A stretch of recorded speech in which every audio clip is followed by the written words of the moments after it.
आप सभी को नमस्कार। अपने YouTube चैनल में मैं आप सबका स्वागत करता हूं और आज हम बात करने वाले हैं मध्य प्रदेश राज्य से जुड़े हुए जो भी छात्र तैयारी कर रहे हैं उनको किन किन पुस्तकों का अध्ययन करना चाहिए, जो सबसे सटीक पुस्तकें हैं, सबसे विश्वसनीय पुस्तकें हैं, जो आपको सफलता दिला सकती हैं, जिनके सहारे आप सफल हो सकते हैं, तो उनके बारे में आप बात करें। जैसे अभी एक वर्ड मैंने बोला, जो आपको सफलता दिला सकती है, मतलब आप मेहनत करेंगे तभी आप सफल होंगे, ये वर्ड भी आपको याद रखना है।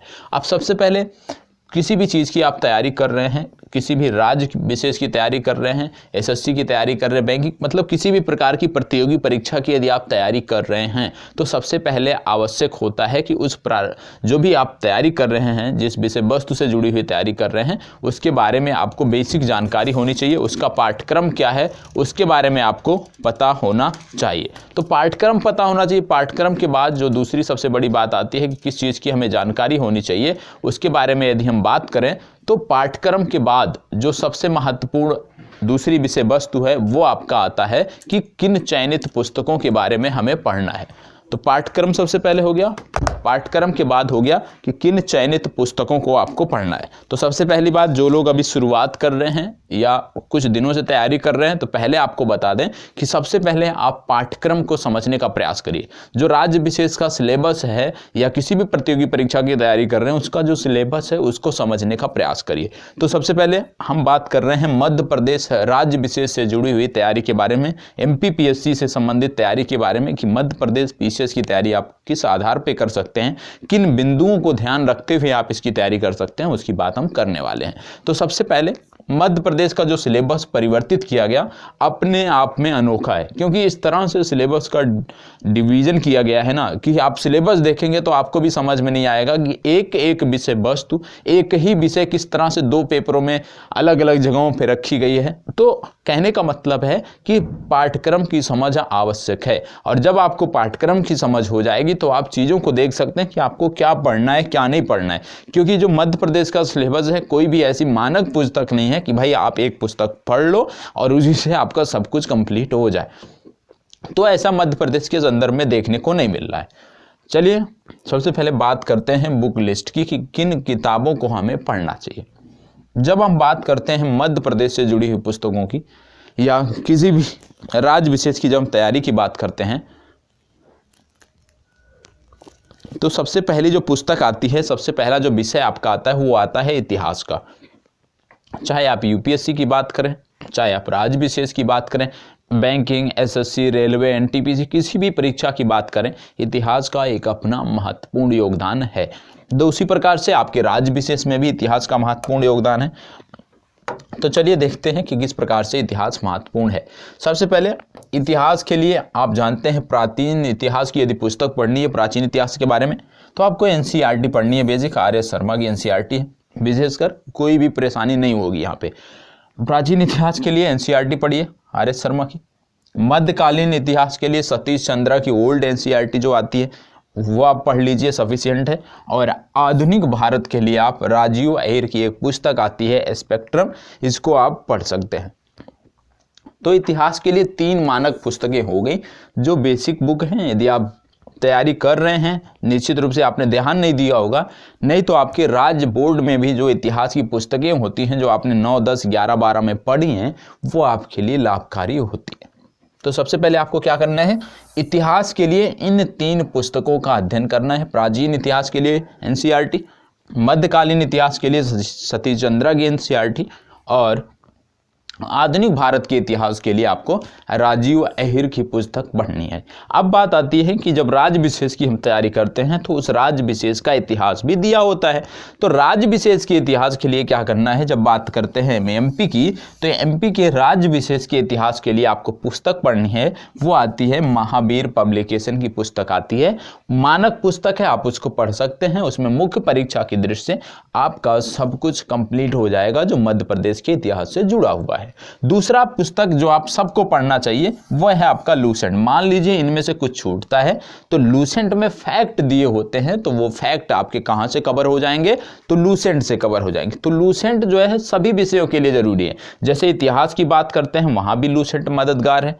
यदि आप इकोनॉमिक्स की बात करते हैं हम, वहाँ भी मददगार है। पॉलिटी की बात करते हैं, वहाँ भी मददगार है। और कंप्यूटर की जब अभी हम बात करेंगे तो वहाँ भी मददगार है। तो लूसेंट सबसे मददगार बुक है और एक प्रकार से कह लीजिए सदाबहार बुक है, सभी परीक्षाओं के लिए ज़रूरी है। तो इतना आपने देख लिया कि इतिहास में क्या क्या आपको पढ़ना है। इसके बाद यदि हम बात करते हैं भूगोल विषय की, तो भूगोल विषय में क्या आपको पढ़ना चाहिए। भूगोल विषय में यदि हम बात करें तो जो लोग कभी भी ध्यान से नहीं पढ़े, पूर्व में जैसे आप कक्षाओं में पढ़ते हैं, हाई स्कूल जूनियर में पढ़ते हैं, यदि आपने ध्यान से भूगोल नहीं पढ़ा है तो ज़रूरत है आपको 6 से 12 तक की समस्त नई एनसीईआरटी, न्यू एनसीईआरटी पढ़ने की। यदि आपको थोड़ी सी भूगोल की समझ है तो 6 से 12 तक की नहीं, सिर्फ आपको 11 और 12 की जो एनसीईआरटी है उसी का रिवीजन करना है। याद रखना है कि जब भूगोल की बात होती है तो हम न्यू एनसीईआरटी की बात करते हैं।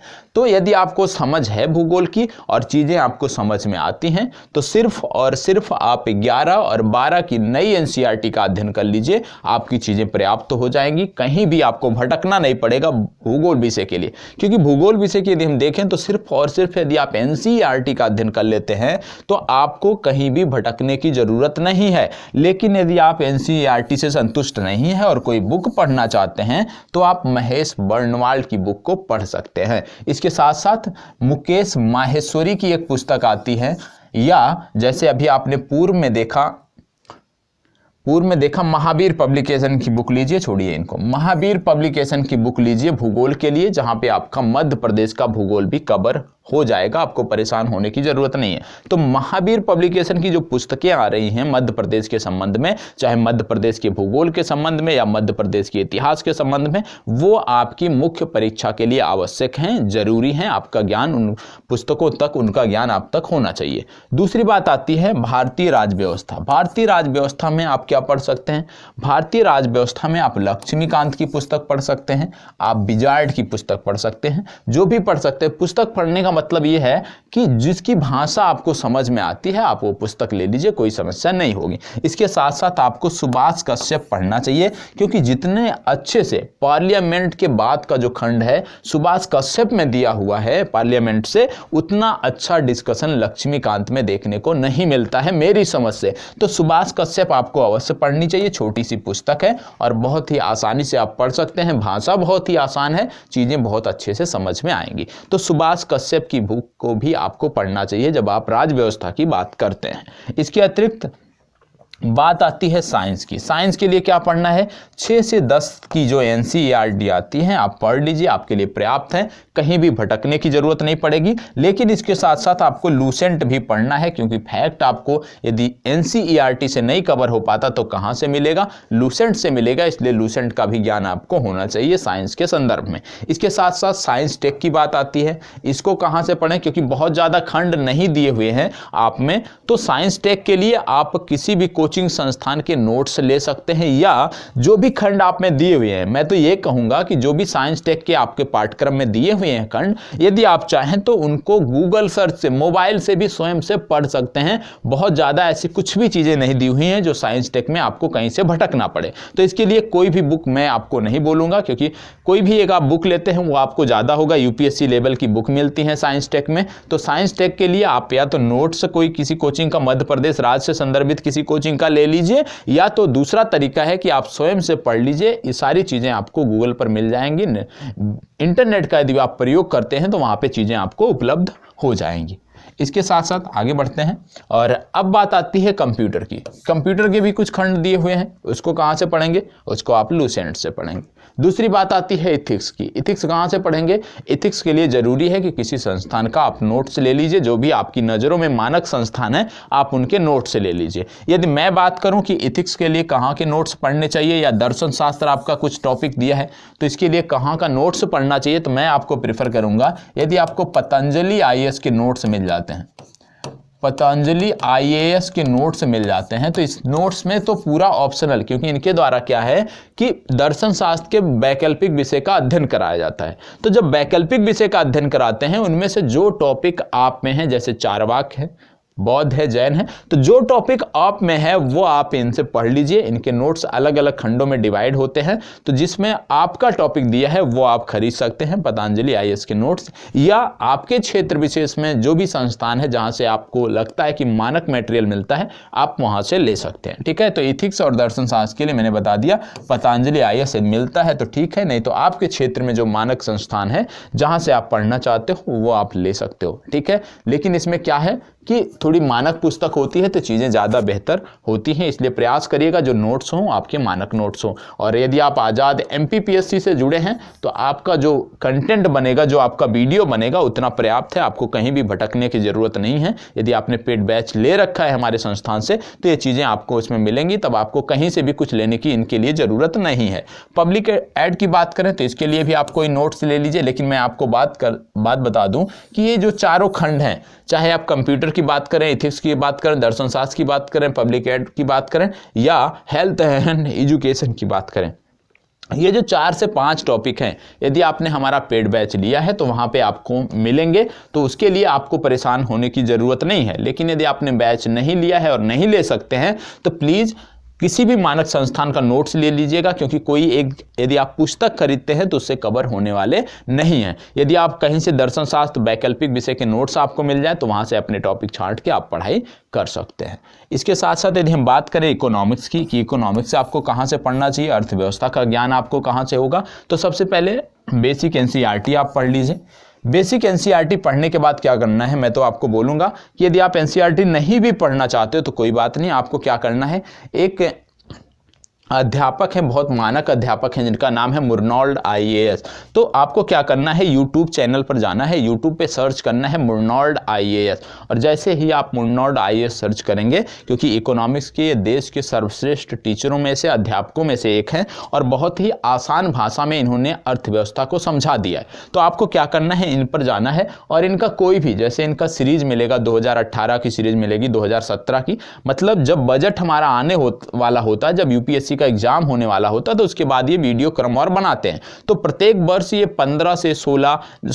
20 से 25, किसी वर्ष में 30 वीडियो आधे घंटे की, 20-20 मिनट की मिलती है। तो यदि आपको कोई भी एक वर्ष की क्लिप देख लेते हैं तो उससे क्या हो जाएगा, बेसिक आपका क्लियर हो जाएगा। आप पुरानी क्लिप देखेंगे तो अंतर क्या रह जाएगा कि जो चीज़ें अपडेट हो रही हैं वो आप स्वयं से अपडेट कर लीजिएगा, क्योंकि आपके पास तो अर्थव्यवस्था का ज्ञान है। क्योंकि जब अर्थव्यवस्था की बात करते हैं, आप महावीर पब्लिकेशन की बुक पढ़ेंगे मध्य प्रदेश के संबंध में, तो जब आप मध्य प्रदेश के संबंध में महावीर पब्लिकेशन की बुक पढ़ेंगे और जब आपका बेसिक ज्ञान होगा, जब बेसिक चीज़ें करते हैं, तो वहीं पर महावीर पब्लिकेशन की बुक का ज्ञान अप्लाई कर लीजिएगा। डेटा जो है आज का डेटा आप वहां पे सबमिट कर लीजिएगा, अपडेट कर लीजिएगा। बेसिक जानकारी यदि आपको इकोनॉमिक्स के बारे में जीरो है, आप विश्वास मानिए, यदि आप जाके वीडियो देखते हैं, मुर्नोल्ड IAS की वीडियो देखते हैं इकोनॉमिक्स की, मैं कहता हूं 100% आप संतुष्ट रहेंगे और इनसे अच्छी भाषा किसी किताब में भी आपको देखने को मिलेगी। जिस आसानी के साथ आप यहाँ से इकोनॉमिक्स सीख सकते हैं, उतनी आसानी से आप किताबों में भी इकोनॉमिक्स नहीं सीख सकते हैं, मैं दावे के साथ कह सकता हूँ। सबसे पहले आपको जाना, मैं दिखा भी देता हूँ आपको, यदि ओपन हो जाता है, यहाँ पे नेट का इशू नहीं होगा तो मैं आपको दिखा भी देता हूँ। आपको कुछ नहीं करना है, जाना है मुर्नोल्ड IAS पे। जैसे ही गूगल पे आप टाइप करेंगे मुर्नोल्ड IAS, यूट्यूब पे टाइप करेंगे मुर्नोल्ड IAS, उसके बाद से वेबसाइट आपकी ओपन हो जाएगी, और जैसे ही इनका यूट्यूब चैनल ओपन होता है, मुर्नोल्ड पटेल इनका नाम है, इस तरह से आपको वीडियो मिलती रहेगी इसमें, और लगातार इसमें अपडेट होता है। तो आपको क्या करना है, प्लेलिस्ट में जाना है। प्लेलिस्ट में जाके, जैसे लास्ट में इनके वीडियो पड़े होंगे प्लेलिस्ट में जाके, जैसे ये पड़ा हुआ है 2017 का वीडियो पड़ा हुआ है, टोटल 56 वीडियो हैं, तो ये 56 वीडियो आप देख लीजिए, पूरी चीज़ें आपकी क्लियर हो जाएंगी, कहीं भी भटकने की ज़रूरत यहाँ पे आपको नहीं पड़ेगी। तो प्लीज़ जाके देखिएगा, मेरे हिसाब से इकोनॉमिक्स के लिए बेस्ट है। हिंदी के लिए यदि हम बात करें, हिंदी के लिए बहुत सारे लोग बहुत सारी बुकें पढ़ते हैं, लेकिन यदि आप मध्य प्रदेश से जुड़े हैं, मध्य प्रदेश से जुड़े हुए कंटेंट देखना चाहते हैं, तो चंचल जैन और कुसुमलता श्रीवास्तव की एक बुक आती है मध्य प्रदेश से संबंधित हिंदी की, वो आप मुख्य परीक्षा के लिए पढ़ सकते हैं। निबंध के लिए क्या करना है, निबंध के लिए आपको एडिटोरियल देखना है, समाचार पत्रों के संपादकीय लेख देखने हैं, पढ़ने हैं, और उसको कंसीडर करना है, स्वयं लिखने का प्रयास करना है। जैसे इस समय देश में किसानों का मुद्दा चल रहा है, तो आप किसानों को मुद्दे पर अपनी राय बनाएं और उसको कम से कम 1000 शब्दों में, 500 से 1000 शब्दों में लिखने का प्रयास करें, तो चीजें आपकी बेहतर होंगी। निबंध किसी भी किताब से आप नहीं सीख सकते हैं, निबंध तभी सीख सकते हैं जब आप स्वयं उस पर ध्यान देंगे, स्वयं चीज़ों को समझने का प्रयास करेंगे और अपने शब्दों में बयां करने का प्रयास करेंगे तो चीज़ें बेहतर होंगी। ठीक है, और इसका बेनिफिट कितना है, यदि आप एडिटोरियल पढ़ते हैं, लिखते हैं, समसामयिक संदर्भों में अपनी राय देते हैं, तो इससे ज़्यादा बेनिफिट आपको निबंध के संदर्भ में कहीं से नहीं मिल सकता है। ठीक है, दूसरी बात आती है इन्वायरमेंट की। इन्वायरमेंट के भी कुछ पोर्शन आप में हैं, जैसे पारिस्थितिकी के बारे में है और बहुत सारी चीज़ें हैं। तो इसके लिए आप परीक्षा माड़ी की एक छोटी सी बुक आती है, उसको ले लीजिए। लेकिन जो टॉपिक उसमें से आपके सिलेबस के हैं, सिर्फ उन्हीं को आपको पढ़ना है। तो यहाँ से आपकी ये चीज़ें क्लियर हो जाएंगी। ठीक है, तो आज के लिए इतना ही। जो भी आपके लिए संदर्भित बुक थी उनके बारे में बात करना था, आपकी मांग थी कि बुक लिस्ट से संबंधित एक वीडियो बनाया जाए, तो उसी पर आज की चर्चा आधारित है और आपने बुक लिस्ट से संबंधित वीडियो देखा है। और जब आपके पास सारी पुस्तकें आ जाती हैं, आपके पास सिलेबस हो जाता है, तो उसके बाद आपको क्रमवार तरीके से तैयारी आपको आगे बढ़ानी है। और याद रखिएगा, क्योंकि आपका मुख्य परीक्षा लिखित है, इसलिए उत्तर लेखन जरूरी है। निबंध आपके लिए बहुत महत्वपूर्ण है। निबंध के लिए आपको मैंने बोला कि आप एडिटोरियल पढ़िए, समाचार पत्र पढ़िए, खबरें पढ़िए, तो आपके जो हिंदी के शब्द हैं वो बेहतर आपको आएंगे, कंठस्थ होंगे और चीज़ें आपकी बेहतर हो जाएंगी। तो आज के लिए इतना ही। उम्मीद करता हूँ आप सब बहुत अच्छे से होंगे और इस वीडियो से संतुष्ट भी होंगे। अब बात आती है कि पुस्तकें आपको कहाँ से मिलेंगी। यदि आप पुस्तकें चाहते हैं, आप भटकना नहीं चाहते हैं, तो आज़ाद पब्लिकेशन वेबसाइट है, आज़ाद पब्लिकेशन पर चले जाइएगा, या मैं आपको नंबर दे देता हूं, आप इस नंबर पर संपर्क कर पुस्तकों के बारे में पूछ सकते हैं। पुस्तकें भारतीय डाक द्वारा आपके घर तक, आपके द्वार तक पहुंचाई जा सकती हैं।